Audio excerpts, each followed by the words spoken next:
G'day, Chief. Welcome to the Inner Chief podcast and this special episode, which we call The Mini Chief.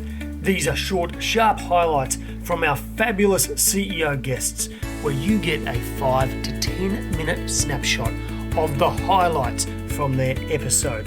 Righto, Chief. Without further ado, here is the Mini Chief episode for this week with Jack Delosa, founder and chairman of The Entourage. If you're in a senior role and you don't have a great feedback loop, right? Maybe it's too slow. Your people aren't giving you feedback. You're getting nothing from the customer. You're sitting there going, Jack's talking about this feedback loop. What might I do to start building that? I'd set up 360s with my team. If you haven't been doing them, I'd do it every 2 months. I'd get to a point where you're doing them either quarterly or every 6 months. But I do them more frequently to begin with because I want a faster feedback loop. I'd also initiate that with some honest conversation saying, loving working with you. I'm really working on myself as a manager and a leader, which a lot of managers and leaders don't like saying, but it actually does open the door for their direct reports to understand that they are coming from a place of growth and service and putting any ego aside, which often helps your directs do the same thing. And so I'd talk to my direct reports, I'd put in place 360s, and then I would go out and talk to the customers. It's truly bewildering to me how many executives sit in large corporations in fancy buildings overlooking Sydney Harbour, assuming what the customer wants. And it's startling how wrong they are. I could give you so many examples of this just in my day-to-day life. Very anecdotally and unscientifically, we've just moved into a building in Barangaroo. It's beautiful. It's arguably one of the best buildings in Sydney.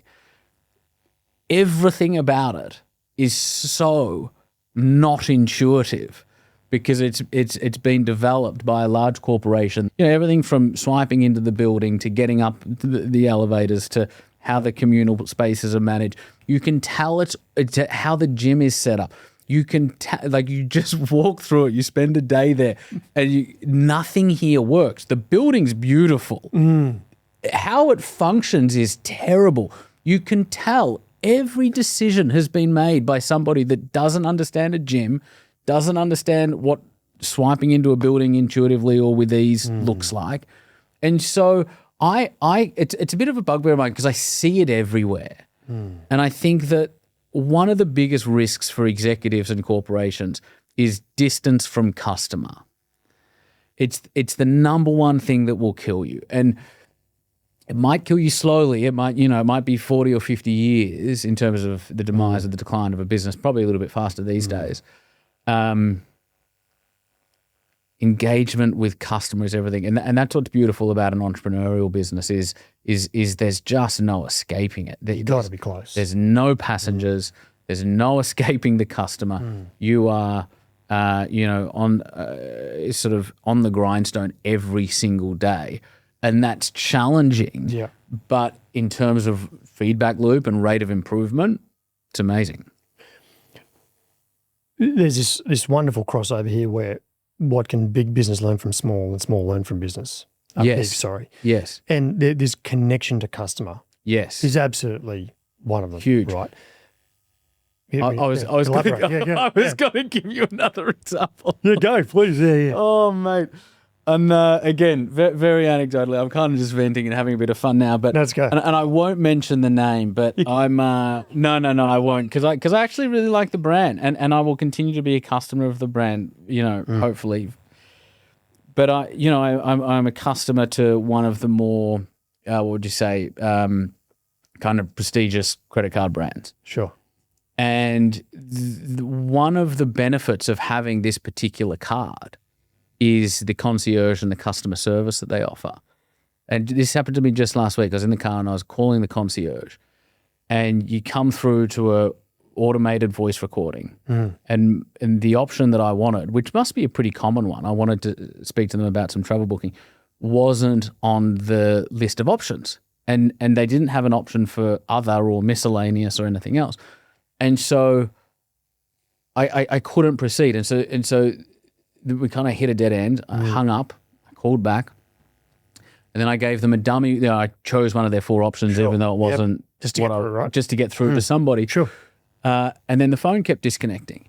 And I thought to myself, this is I'm not sure what the market cap would be, but I'm quite sure they'd be on the NASDAQ, and I'm quite sure it'd be in the tens, if not hundreds of billions. And I just imagine the board sitting around and what they're thinking about and talking about and the spreadsheets that they're looking at. And I think about how many layers of management that exist in that organization and the size of their salaries in each country. Let's just call it, even the size of their management salaries in Australia.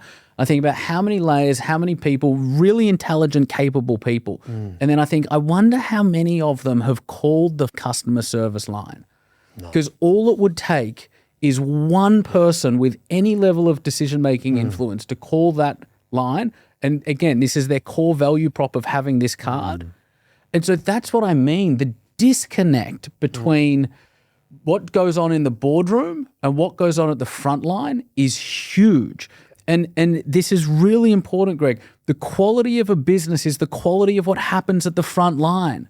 It's not about how smart we are in the boardroom. It's not about how good we are and how intelligent we sound in executive meetings. The quality of a business is the quality of what happens at the front line. And so everything should be about customer. There is something we've been dancing around here the last half an hour or so, and that is value and value proposition. And what your line then is beautiful, right? All the value happens at the front line. Yeah. The value exchange. Yes. Thank you very much. I'll give you money. This is the service I get for it, or the product I get for it in response. Yeah. How often do you come across a business owner, a senior member of that team, where they actually can't even enunciate the value proposition of the organisation in the eyes of the customer? Is this a big problem? Huge. And I think that would be most of the time people can't articulate what the value prop is for the customer, why customers come to us, what are their frustrations, what are their fears, what are their wants, what are their dreams, what are their immediate needs, what are their long-term wants. And what's equally as scary and worrying for me is those that can articulate those things but seem to have no regard for how to implement and execute them in such a way that's effectual on the front line. Right. Because we can talk value prop, we can talk company values, and it doesn't translate to do. And so I think that's part of the disconnect. Okay, we might come back to value prop because it's a big topic. I'm seeing a lot of it. For the next one, we've got universities and we've got value prop. Yeah. just episode 2 and 3. I'm seeing a bit more and more. And I think it's a value proposition between company and customer. I think it's a value proposition for individuals internally with their internal stakeholders. Yes. And I think partly it's because of the work from home, because people are just a little bit more disconnected from their peers, from their customer. Yeah. Not that I'm totally against work from home, but I just think it is making this more difficult than it's ever been, right? Absolutely. And so if it's more difficult than it's ever been, and you're in that place and you are working from home, then you need to work harder at staying connected to customer and stakeholders. Yes. Even harder than you ever had before. Definitely. Don't get lazy on that front. Chief, there you have it for this week with our mini Chief episode. All the links can be found in the show notes. Just go to chiefmaker.com/360. Chief, do you want to know how to give and receive feedback like an elite sporting coach? I've bridged the gap between elite sport and business now for about 15 years, and I've been taking some of those lessons from sport into business. We've turned that into a really cool downloadable PDF, and there's also some accompanying episodes in the podcast. Just go to chiefmaker.com/feedback. There's a really awesome PDF. It's got templates, it's got scripts, process, things to consider about how to give feedback, prepare for feedback, and foster a culture in your team. chiefmaker.com/feedback.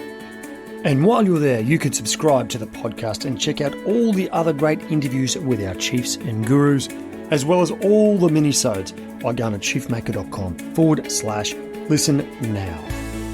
And if you would like to stay in touch and hear all about some of the best resources you can find anywhere in the world to improve your performance at work, go to chiefmaker.com/subscribe. Now, Chief, if you're yet to rate the episode and subscribe, I hope you'll do so soon. It helps others see the magnificent value that the chiefs and gurus bring to their life and career.